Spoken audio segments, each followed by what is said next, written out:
Working on a Lawn-Boy Loafer. You can see on the sticker there, Lawn-Boy and Loafer. For anybody wondering what a Lawn-Boy Loafer was, this was Lawn-Boy's first riding mower that they built, and it wasn't actually considered a riding mower. They called it an attachment back in the day before they made their riding mowers. Here's the mower deck for one of them. They use as what would be their push mower deck, and there's a bracket down there that the front of the Loafer would, there's a rod that it would slide into, and it had those fatter wheels in the back that kind of look like slicks. And so you had the engine on the deck that would run the mower, and then you had the engine on the sulky. It's basically a gas-powered sulky. So you had one engine pushing you, and then the other one cutting the grass. So today we're going to try and get that one down there running. So I don't know if I'll get it exactly running today, but the goal is to figure out why the rear is locked up. It's pretty tight. So what we're going to do is take the engine off, and then we got to disassemble the top half of the frame itself.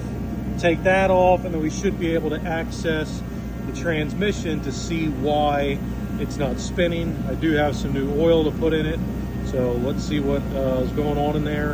And then I do have a camera. I'm hoping, I've never used this one before, just a little cheap Chinese knockoff of whatever, GoPro. So I'm going to set this up to try and video me tearing stuff apart, so it's not cutting in and out, like pausing, taking stuff apart, going back in to tell you what I did, back and forth. So I'm hoping I can use this to try and record some video of me actually working on it to make a better video. Okay, so the camera decided that, being a cheap camera, the battery's dead. Eventually I'll get something that I can actually record stuff with. But to get the engine off, it's super simple. You got these two rods here, one on this side, one on that side. They go down in there, and they kind of spring lock into place when the rod that sits in here that the engine sits on, see that rod there, it'll actually sit in the grooves, and then these pins are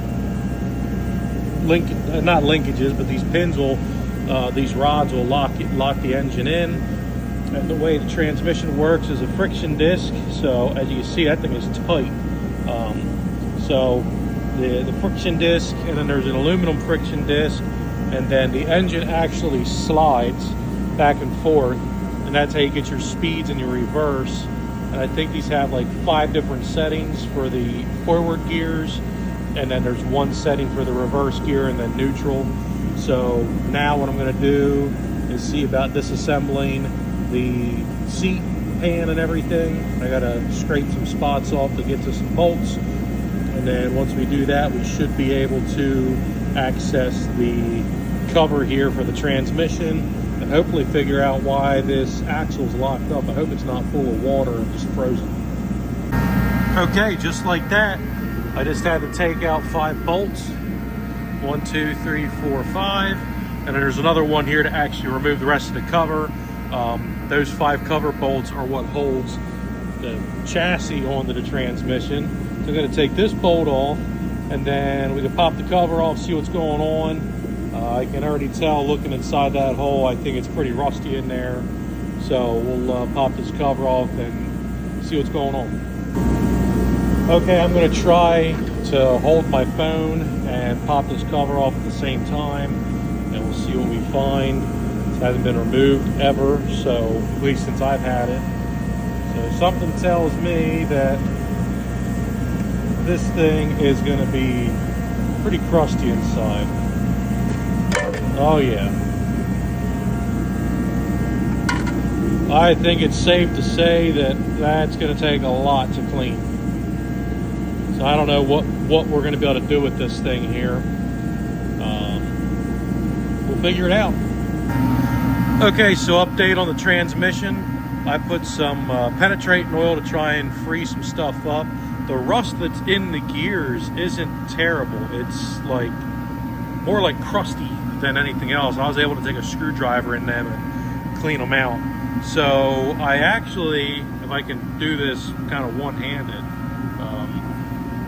that's right here. I got the diff is free.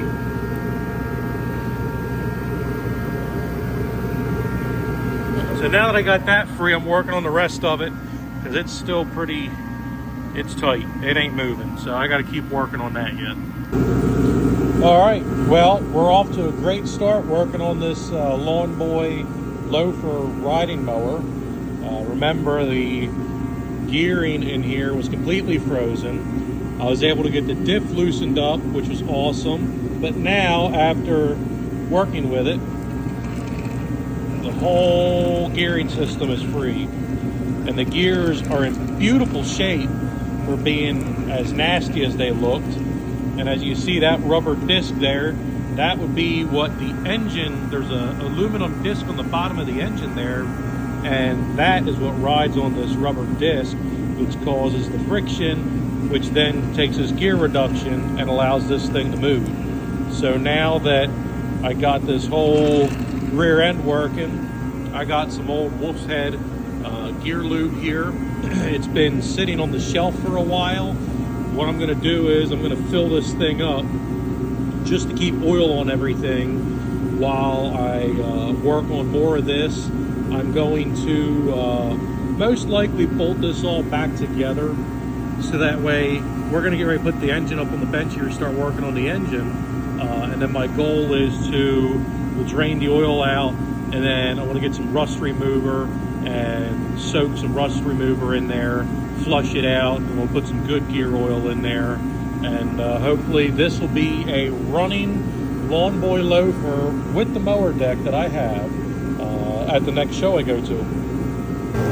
Okay, now I got the engine up on the workbench here.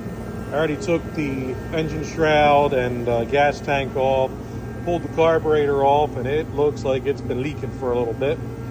So we're going to clean that up. And then inside is where the crankcase is, connecting rod and crankshaft, and very good shape. It looks very good inside of there on that crankcase side. The reeds themselves look very, very good. Looks like maybe at one point somebody flipped the reeds around because somebody was in this engine before me. The giveaway was this bolt here up top.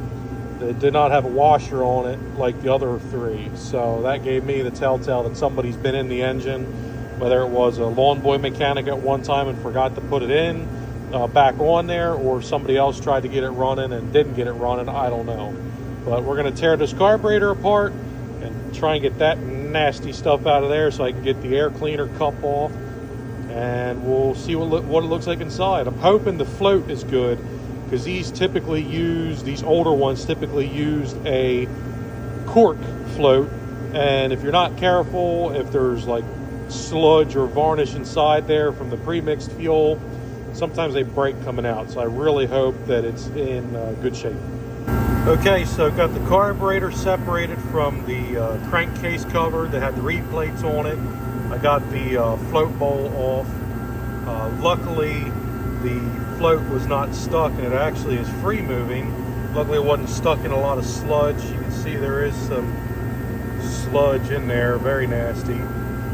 There's a screen in there too. There's like a fuel filter screen here, which is something different I've not seen in the one of these engines yet, but the other ones I have 8 of these loafers. The 2 I've worked on is my 1958 model, which is the first year they made these, and my 1959 model. So they don't have that screen in there, so that's a little different for me to see. We're going to try and carefully take these gaskets off to try and preserve them, hopefully reuse them. And we're going to tear everything apart, clean it out, clean the outside out, and hopefully get this thing running. My goal is to try and get it all back together, even with the transmission the way it is. I got it soaking in some gear oil. I'm hoping I can get it all put back together just to be able to run it, because I can't really bench run this engine. I don't have a way to mount it to where it'll run without, the disc, the flywheel disc on there and everything. So we'll see what happens. But like I said, for right now, I'm just going to try and clean this carburetor up, and we'll try and get everything put back together. Matt, so far, got the carburetor all cleaned out. Bowls clean, no more of that nasty junk like that.